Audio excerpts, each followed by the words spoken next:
벽 속에 숨은 마법 시계는 가벼운 가족 영화를 추구하고 있습니다. 어린이들도 보기 좋은 영화. 사실 일라이 로스가 감독을 맡는다는 소리에 불안한 예감을 피할 수는 없었습니다. 호스텔 시리즈로 알려진 일라이 로스 감독은 호러 영화의 전문가이기 때문이죠. 분명히 독특한 느낌의 가족 영화가 나올 것 같다고 예상했습니다. 일단 캐스팅 자체는 성공적입니다. 잭 블랙은 가족 영화에 잘 어울리는 훌륭한 배우이고 케이트 블란쳇도 괜찮아 보였습니다. 마법을 사용하는 이야기라는 것도 마음에 들었습니다. 아이들이 딱 좋아하는 소재죠. 허나 애석하게도 이 영화는 그리 좋은 영화가 되지 못했습니다. 이야기의 깊이는 얕고 전반적으로 심심하고 밋밋한 영화입니다. 마법과 신비가 등장한다고 해서 해리포터 시리즈의 완성도를 기대해서는 곤란할 것입니다. 해리포터 이야기를 해서 그런데 벽 속에 숨은 마법 시계도 4DX 포맷으로 개봉한 영화입니다. 하지만 상영관을 찾기가 여간 어려운 것이 아니로군요. 저도 포기하고 그냥 2D로 봐야 했습니다. 물론 그렇다고 아주 망작이나 졸작이라 평하는 것은 아닙니다. 저 개인적으로는 그리 나쁘지는 않은 영화라고 생각합니다. 영화의 시작도 소재도 제법 흥미롭긴 하고 악당과의 결전과 엔딩도 나름대로 괜찮기는 하거든요. 그럭저럭 볼만하긴 합니다. 다만 굳이 시간을 내서 보기엔 다른 좋은 작품들이 있다는 것이 문제입니다. 당장 해리포터와 마법사의 돌도 상영을 더 이어서 할 것 같고요. 그리고 이 영화는 제법 무서운 부분들도 있습니다. 영화를 볼 때 어린이들이 많았는데 중간중간 무서움을 호소하고 엄마에게 안기는 애들이 제법 보였습니다. 울먹이는 애들도 있더군요. 아이들이 다소 긴장할 정도로 무서운 것은 사실입니다. 깜짝 놀라기도 하고요. 감독이 감독이다 보니 어쩔 수 없죠. 공포영화 전문가가 만든 가족영화니까요.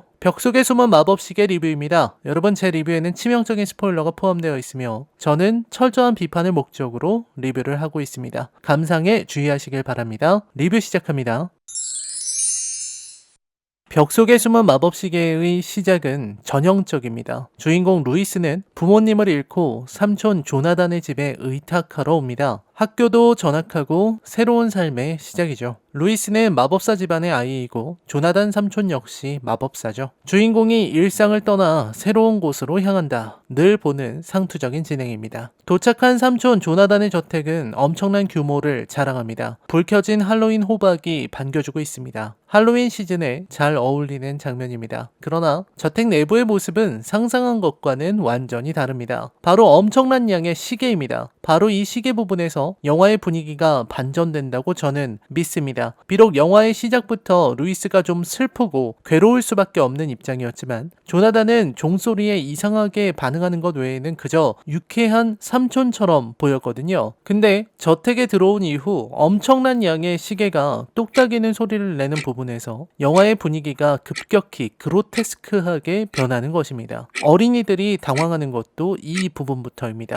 마법사인 삼촌, 할로윈 호박, 동화책에 나올 것 같은 예쁘고 커다란 저택. 그 저택을 보는 순간 관객들이 기대하는 것은 해리포터 시리즈의 호그와트일 것입니다. 집안에 많은 아이템들이 숨겨져 있고 그것들이 아이들의 동심을 자극하는 모습. 저택이라고 한다면 미녀와 야수를 생각할 수도 있겠군요. 새로운 집에 커다란 방에서 혼자 자는 어린이는 외롭고 무서울 수 있으니 친근감이 느껴지는 아이템들을 배치하기 마련입니다. 주인공과 친해지는 장난감이라거나 귀엽고 행복한 물건들, 친근한 가구들이죠. 그러나 이 영화는 다릅니다. 무수한 시계는 사람 정신을 이상하게 만들 정도로 정신없게 마치 추궁하듯이 똑딱입니다. 이 똑딱이는 소리를 들으면서 제정신으로 살 수 있나 의심될 정도입니다. 적어도 어린이가 살기에 좋은 환경은 아닙니다. 그리고 마법에 걸린 가구들은 있긴 한데 제법 친근하게 구는 의자를 제외하고는 전부 기괴하고 무섭습니다. 양철 갑옷이라거나 무시무시한 인형들, 뭔가 잔인해 보이는 스테인드 글라스, 가만히 보면 저택 내부의 모습도 칙칙하고 소름 끼쳐 보입니다. 저는 이런 부분들을 보면서 다시 한번 감독을 떠올렸습니다. 물론 감독의 스타일과 특기가 분명하지만 이 영화는 너무나 어둡습니다. 내용도 촬영도 전부 다 어두워요. 루이스에게 밝은 빛이 비추는 것은 그나마 루이스가 학교를 갈 때뿐이고 나머지는 전부 어두컴컴합니다. 저택 내부는 음침한 분위기고 그나마 루이스는 잠도 없는지 밤에 저택을 돌아다닙니다. 공동묘지도 나오고 마지막 결전도 밤에 하거든요. 영화가 시종일관 밤만 보여주고 있습니다. 내용을 봐도 너무나 어둡습니다. 가족 영화를 표방하는데 갑자기 악마 그림이 나오고 피를 바쳐서 시체를 되살리는 강령수를 어린이 주인공이 사용하고 시체가 일어나서 집을 침입하는 모습은 영락없는 공포 영화입니다. 세상에 악마라니, 가족 영화에서 악마라니, 지옥의 네 번째 왕자? 제가 보고 있는 이 영화 제목이 벽 속에 숨은 유전입니까? 아니면 벽 속에 숨은 오맨인가요? 이 영화 최대의 실수를 저는 이 어두운 분위기라고 생각합니다. 영화가 시종일관 어둡고 촬영도 내용도 전부 어두운데 캐릭터들은 웃기려고 합니다. 그러니까 더 이상해요. 분위기는 호러인데 캐릭터들은 다 바보처럼 행동하는 것입니다. 아이들이 가장 크게 웃었던 장면들은 전부 학교 장면들이었습니다. 그 이유에 밝기가 포함되어 있을 것이라고 저는 생각합니다. 이 영화의 두 번째 실수는 바로 지루한 진행입니다. 이 영화는 재미의 요소를 정확히 파악하지 못했습니다. 영화의 이야기는 단순하거든요. 주인공 루이스가 새로 전학 간 학교에서 따돌림을 당하고 루이스는 그걸 극복하기 위해 삼촌에게서 마법을 배웁니다. 당연하다시피 금기가 있지만 루이스는 금기를 어기고 위험한 마법사 아이작을 되살린다는 것입니다. 그 아이작을 막는 것이 마지막 이야기가 되죠. 가장 재미있는 부분은 역시 마법의 신비일 것입니다. 이 영화에서는 루이스가 마법을 배우는 장면을 너무 밋밋하게 연출했습니다. 마법의 신비와 그것을 배워가는 과정에 판타지를 그려내지 못했어요. 루이스는 몇 번의 가르침만으로 마법을 배우고 워록이라는 컨셉도 그리 자세하게 그려내지 못했습니다. 그렇기에 재미의 핵심이 되어야 할 마법 배우기와 활용 부분이 시시하게 된 것이죠. 영화의 주인공 루이스의 고통과 슬픔도 어린아이의 것이라기에는 그리 세밀하게 묘사되지 못했습니다. 엄마를 그리워하는 모습, 밤에 도끼를 들고 벽을 살피는 삼촌 조나단에게 겁을 먹는 것까지는 좋았지만 학교에서의 에피소드는 다소 납득되지 않는 전개입니다. 학교에서의 갈등이 이 영화의 결정적인 부분까지 연결된다는 부분이죠. 루이스를 생각해보면 루이스는 마음 편하게 있을 곳이 아무것도 없습니다. 루이스가 살게 된 새로운 집은 무서운 일들로 가득하고 학교에서는 계속 따돌림을 당하고 있습니다. 마법을 배우면서 나아지기는 하지만 굳이 학교에서 갈등을 벌이는 친구가 루이스의 집까지 찾아와서 루이스가 금기를 깨도록 유도한다는 건 과도한 진행이라 생각합니다. 저는 적어도 친구 타비가 아이작과 관련되었을 것이라고 생각했어요. 그도 그럴 것이 별로 좋아하지도 않는 루이스를 굳이 따라오고 집을 구경하면서 굳이 삼촌이 만든 금기를 알아서 깨준다는 설정.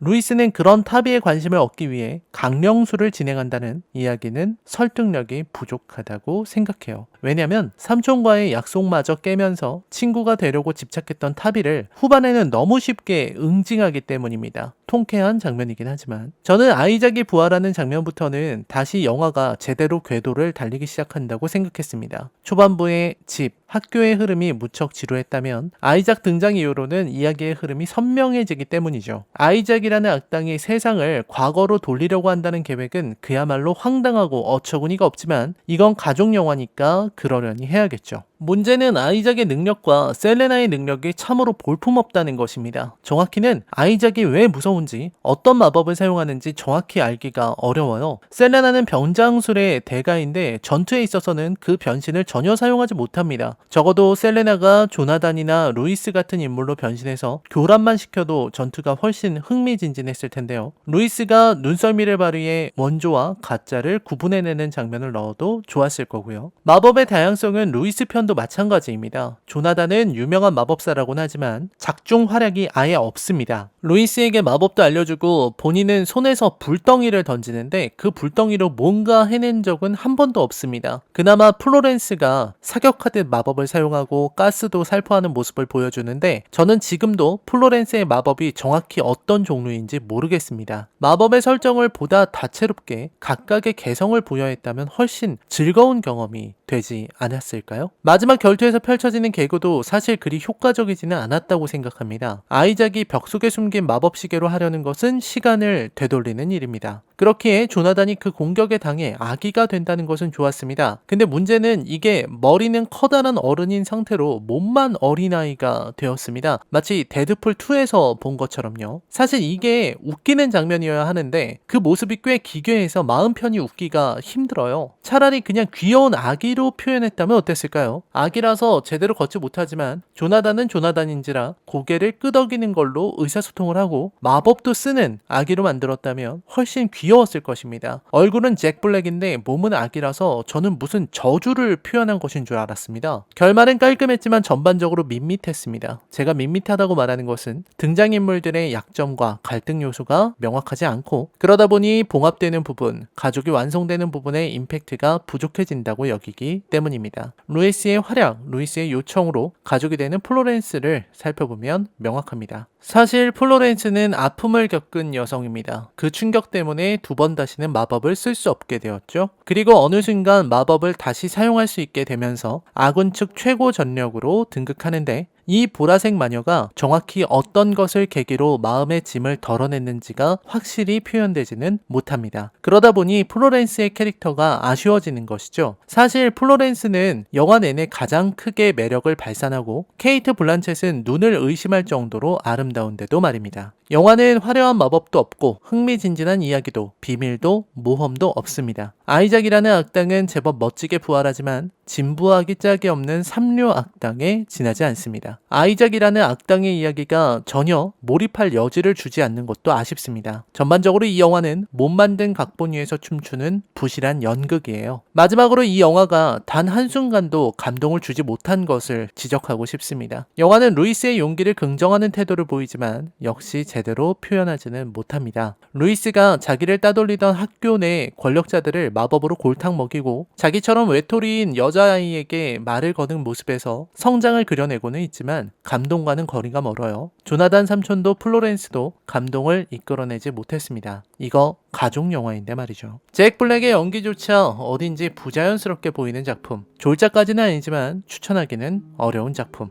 부족한 완성도의 가족영화 벽 속에 숨은 마법시계에 대한 제 평점은 10점 만점에 3점입니다. 아쉽게도 저는 이 영화를 추천할 수는 없겠습니다. 라인의 컬처쇼크 영화 리뷰는 계속됩니다. 저는 여러분의 댓글을 전부 읽습니다. 댓글 부탁드립니다. 저는 다음 영상에서 뵙겠습니다. 시청해주셔서 감사합니다. 안녕히 계십시오.